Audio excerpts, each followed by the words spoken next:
శ్రీమతి లత గారి ఆధ్వర్యంలో జూన్ 15-16వ తారీఖుల్లో గానగాపురం యాత్ర మధుకరి సేవ సంప్రదించండి.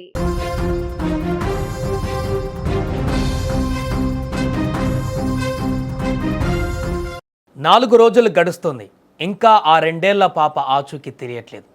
ఇప్పుడు ఆంధ్రప్రదేశ్నే కాదు 2 తెలుగు రాష్ట్రాలలో కూడా ఉత్కంఠకు గురి చేస్తున్నటువంటి ఆ పాప మిస్సింగ్ కేసు సంచలనంగా మారింది.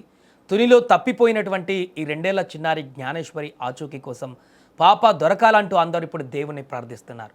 ఇంతకు పాప ఎప్పుడు ఎలా ఎక్కడ తప్పిపోయింది, శనివారం మధ్యాహ్నం తప్పిపోయినప్పటి నుంచి ఇప్పటి వరకు జరిగినటువంటి పూర్తి సన్నివేశాలేంటి, సీన్ టు సీన్ మనం చూసేటువంటి ప్రయత్నం చేద్దాం. ఒకసారి మనం సీసీటీవీ ఫుటేజ్లో ఇప్పుడు బయటకు వచ్చినటువంటి ఫుటేజ్లో మొదటి సీన్ నుంచి ఆ పాప తప్పిపోయిన వరకు ఏం జరిగిందనేటువంటి విషయం చూద్దాం. మొదటి సీన్లో నెంబర్ 1లో ఇక్కడ చూస్తున్నాం, చిన్నారిని బైక్ మీద తండ్రి తీసుకువస్తున్నాడు. తండ్రితో పాటు ఇంకొక వ్యక్తి, తన ఫ్రెండో లేకుంటే ఎవరో తెలియదు, కానీ పాపను బయటికి తీసుకువెళ్ళి మరలా ఈ బైక్ మీద మనం చూస్తున్న విజువల్స్లో క్లియర్గా వాళ్ళు రిటర్న్ ఇంటికి వస్తున్నారు. ఇంటికి వెనక చూడండి, ఆ శునకం కూడా వీరితో పాటు ఇంటి దాకా వస్తున్నటువంటి దృశ్యాలు. సీన్ 2లో ఇది అయిపోయిన తర్వాత సీన్ 2లో ఇది ఇల్లు, ఇంటి దగ్గర బైక్ మీద ఉన్నటువంటి వ్యక్తి అక్కడ దింపేశాడు తండ్రిని, పాపను కూడా. పాపని ఇంట్లో తండ్రి దిగబెట్టి అక్కడ మళ్ళీ తను తోటలకు వెళ్ళడానికి అక్కడ వదిలిపెట్టాడు. బట్ పాప అక్కడ ఏడుస్తూ నానా నీ వెంటే వస్తానంటూ కూడా పాప తన వెనకే బయలుదేరింది వెనకాల. మళ్ళీ తండ్రి తన లోపలికి తీసుకువెళ్ళి తన భార్యకి చెప్పి అక్కడి నుంచి మళ్ళీ వెళ్ళిపోయినటువంటి దృశ్యాలు మనకు సీన్ 2 ఈ యొక్క విజువల్స్లో మనకు స్పష్టంగా కనిపిస్తున్నాయి.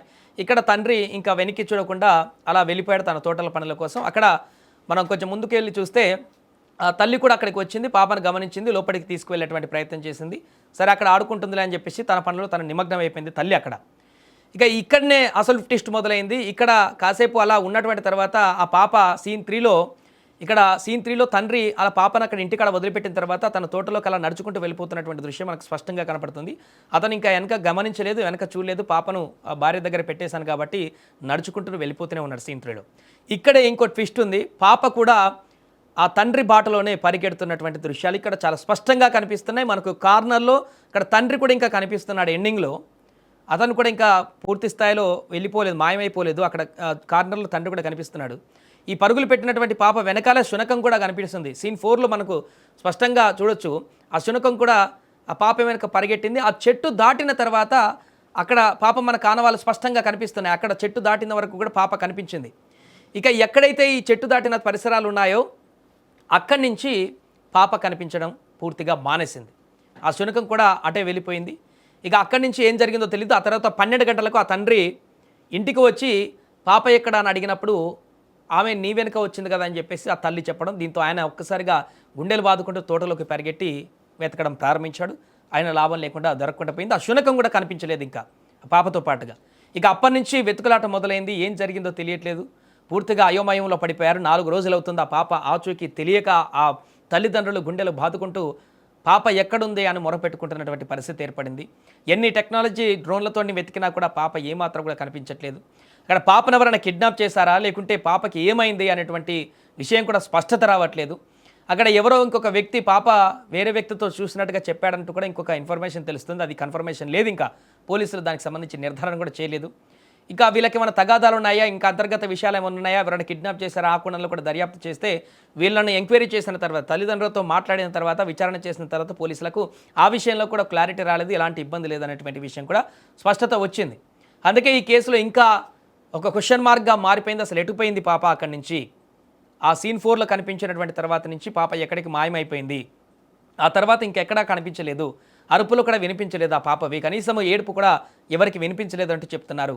దీంతో ఈ యొక్క కేసులో అనేక ట్విస్టులు, క్వశ్చన్ మార్కులు ఇంకా కొనసాగుతూనే ఉన్నాయి.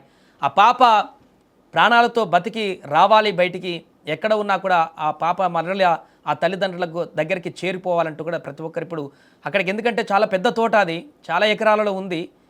ఆ పోలీసులతో పాటుగా 100ల కొద్ది మంది పోలీసులతో పాటుగా అక్కడ ఉన్నటువంటి స్థానిక గ్రామస్తులందరూ కూడా నిత్యం స్టిల్ ఈ రోజు కూడా ఆ తోటలలో వెతుకుతూనే ఉన్నారు, ఇంకా వెతుకుతూనే ఉన్నారు. ఎక్కడన్నా ఏదన్నా పరిసరాల్లో ఎక్కడైనా పడిపోయిందా, ఏదైనా చిన్న గుంత లాంటిది ఉంటే అక్కడ ఏమన్నా స్లిప్ అయి పడిపోయిందా, అక్కడ ఏమైనా స్పృహ తప్పి పడిపోయిందా, ఇలా రకరకాల అనుమానాలతో ఎక్కడైనా అడ్రస్ దొరుకుతుందేమో అనేటువంటి ఆందోళనతోటి వెతుకుతున్నారు. కానీ ఇంకా ఆ పాప ఆచూకీ ఏమాత్రం కూడా దొరకట్లేదు.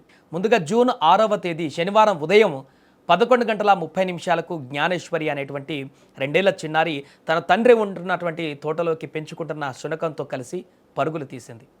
తన తండ్రి ఇంటికి వచ్చి తన తండ్రి ఇంటి దగ్గర నుంచి పాపని ఇంటిలో వదిలిపెట్టి తను నడుచుకుంటూ ఆ పొలం పనుల కోసం ఆ తోట పనుల కోసం వెళ్తున్న సందర్భంలో వెనక పరిగెత్తుకుంటూ వెళ్ళింది. మధ్యాహ్నం 12 గంటల తర్వాత యథావిధిగా ఇంటికి వచ్చినటువంటి తండ్రి ఏదైతే ఇంట్లో ఆ పాపను దిగబెట్టి మరలా అతను తోటలకు వెళ్ళిపోయిన తర్వాత అటు తల్లి గమనించలేదు, తండ్రి గమనించలేదు, ఇంట్లో నుంచి పరుగులు తీసుకుంటూ ఆ తండ్రి వెనకాలే వెళ్ళిపోయింది.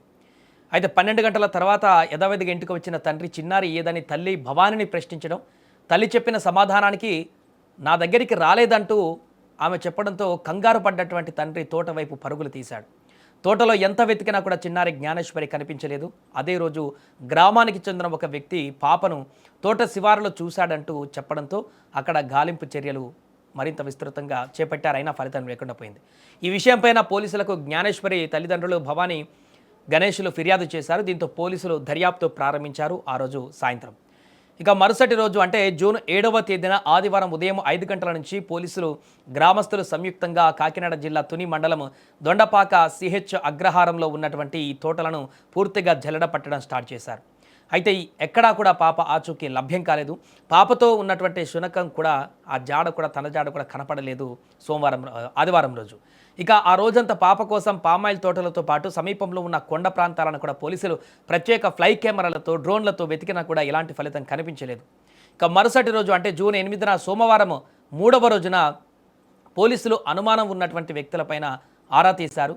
అసలు పాప నిజంగా పెంపుడు కుక్కతో కలిసి కొండల్లోకి వెళ్ళిందా, లేక తల్లిదండ్రుల తగాదాల నేపథ్యంలో ఎవరైనా కిడ్నాప్ చేశారా అన్న కోణంలో కూడా దర్యాప్తు ఆ కోణంలో కూడా ప్రారంభించారు. అయితే అలాంటి విషయం ఏమీ లేకపోవడంతో పాప ముమ్మాటికి ఈ కొండల వైపే ఉంది అన్నటువంటి అనుమానంతో గాలింపు చర్యలు మరింత ముమ్మరం చేశారు. ఘటనా ప్రాంతానికి డీఎస్పీతో పాటు ప్రత్యేక బలగాల సైతం చేరుకొని దర్యాప్తు ప్రారంభించాయి. 3 రోజులు గడిచిన ఎలాంటి లాభం లేకుండా పోయింది. ఇక జూన్ 9వ తేదీ మంగళవారం అసలైనటువంటి ట్విస్ట్ నెలకొంది ఈ కేసులో. ఇక పాప కనిపించకుండా వెళ్ళి అప్పటికి 4 రోజులు అవుతుంది. ఇలాంటి తరుణంలో పాపతో పాటు మిస్ అయినటువంటి పెంపుడు శునకం సాయంత్రం 4 గంటల సమయంలో నిన్న మంగళవారం రోజు ఆవేదనతో పరుగులు తీస్తున్న పాప ఉన్న నివాసానికి చేరుకుంది ఆ కుక్క. పాప తల్లి భవానీ పైన ఎగిరి ఆమెను రక్కేటువంటి ప్రయత్నం చేసింది ఆ శునకం. దీంతో భయపడినటువంటి భవానీ కుక్కను తోసేసింది. తర్వాత అరుస్తూ కుక్క ప్రాంతంలో అలజడి సృష్టించింది. ఆ కుక్క రావడంతో పాప కూడా ఎక్కడో ఉండే ఉంటుంది. ఆ కుక్క జాడను దాని వెనక వెళ్తే ఆ పాప జాడ కూడా తెలుస్తుందని అందరూ అనుకున్నారు. ఆశలు చిగురించాయి. ఇలాంటి తరుణంలో మరలా తోట వైపు కుక్క పరుగులు పెడుతూ అక్కడి నుంచి కనిపించకుండా పోయింది. ఈరోజు బుధవారం ఉదయం వరకు కూడా పోలీసులు కుక్క వెనక పరుగులు తీసినా కూడా ఫలితం లేకుండా పోయింది. ఇక బుధవారం ఈరోజు నేను సాయంత్రం వెళ్ళినటువంటి కుక్క ఇప్పటి వరకు జాడ లేకపోవడంతో అక్కడ మొత్తం కూడా పాపతో పాటుగా ఈ శునకాన్ని కూడా వెతకడం మొదలుపెట్టారు. కొండల్లో పాప ఉంటుందంటూ కూడా కుక్క కూడా ఏదో విషయాన్ని తెలిపేందుకు ఇక్కడికి వచ్చిందంటూ కూడా అనుమానాలు వ్యక్తమయ్యాయి. ఇక్కడ గందరగోళ వాతావరణాన్ని చూసి మరలా వెనక్కి వెళ్ళిపోయి ఉండవచ్చు అంటూ కూడా కొందరు భావిస్తున్నారు. ఆ శునకము తల్లి మాత్రం నా పాపను ఎవరో తీసుకుపోయి ఉండవచ్చు, వాళ్ళ వద్ద ఉంటే వెంటనే ఇచ్చేయాలంటూ కూడా ఆవేదన వ్యక్తం చేస్తుంది. రాత్రంతా శునకం మరలా వస్తుందేమోనన్నటువంటి కంటి మీద కునుకు లేకుండా తల్లి చూసినప్పటికీ కూడా నిన్న రాత్రంతా కూడా శునకం జాడ కనపడలేదు. ఇక అనుమానం మరింత పెరిగిపోయాయి ఇప్పుడు. అయితే పాప చాలా దూరంలో ఉండవచ్చు, అందుకే కుక్క వెళ్ళి వచ్చేందుకు అధికంగా సమయం పడుతుందంటూ కూడా ఇంకొందరు అంచనా వేస్తున్నారు ఆ శునకం వెళ్ళిపోయిన తర్వాత. ఇలాంటి తరుణంలో మరొకసారి పోలీసులు ప్రత్యేక బలగాలు కొండ శివారు ప్రాంతాలు జల్లెడపడుతున్నాయి. ఎక్కడైనా పాప ఆనవాళ్ళు దొరుకుతాయేమోనన్న విధంగా ముందుకు వెళ్తున్నారు. మరోపక్క డాగ్ స్క్వాడ్ అయితే పాప వస్త్రాలు పెంపుడు కుక్క చైన్ స్మెల్ చూసి తోటల వైపు పరుగులు తీసింది. మొత్తంగా ఎటు చూసినా కూడా కొండల ప్రాంతంలోనే పాప ఉంది అన్నటువంటి అనుమానాలు కూడా ఇప్పుడు వ్యక్తమవుతున్నటువంటి పరిస్థితి నెలకొంది. 5వ రోజు దర్యాప్తు అయితే కొనసాగుతుంది. ఇది మొదటి రోజు శనివారం దగ్గర నుంచి ఈరోజు స్టిల్ వరకు ఈ యొక్క కేసులో జరిగినటువంటి పరిణామాలు. ఇంకా సెర్చింగ్ అక్కడ కొనసాగుతూనే ఉంది. ఏదేమైనా కూడా డాగ్ స్క్వాడ్లు వచ్చాయి, ప్రత్యేకమైనటువంటి పోలీస్ బృందాలు వచ్చాయి, స్థానికులందరూ వెతుకుతున్నారు, గ్రామస్తులందరూ. అయినా కూడా ఎలాంటి ఆనవాళ్ళు దొరకనటువంటి పరిస్థితి ఆ తల్లిదండ్రులను తీవ్ర దిగ్భ్రాంతికి గురి చేస్తుంది. ఏదేమైనా ఆ పాప అడ్రస్ ఎక్కడుందో కూడా, ఆ పాప ఎక్కడ వెళ్ళిందో కూడా త్వరగా దొరికి ఆ తల్లిదండ్రులకు చేరాలని కోరుకుందాం.